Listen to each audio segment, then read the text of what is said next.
اور بنیادی طور پر تقوی دو چیزوں کے مجموعے کا نام ہے. تقوی دو چیزوں کے مجموعے کا نام ہے. نمبر ایک امتثال اوامر، یعنی جن کاموں کو اللہ نے یا اللہ کے نبی علیہ الصلوۃ والسلام نے کرنے کا حکم دیا ہے ان کاموں کو کرنا. مثال کے طور پر نماز ہے، روزہ ہے، حج ہے، زکوٰۃ ہے، تراویح ہے، قرآن کریم کی تلاوت ہے، صدقہ و خیرات ہے. یہ وہ تمام عبادات ہیں جنہیں کرنے کا شریعت نے حکم دیا. اور دوسری چیز ہے اجتناب نواہی.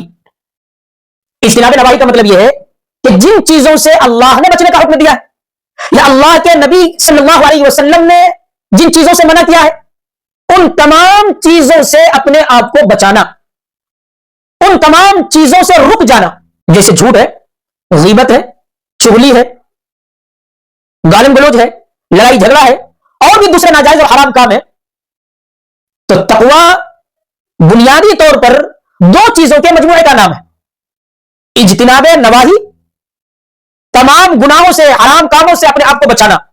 اور نمبر دو امتثال اوامر، تمام مامورات کو، تمام عبادات کو انجام دینا. یہ تقوی کی اصل حقیقت ہے.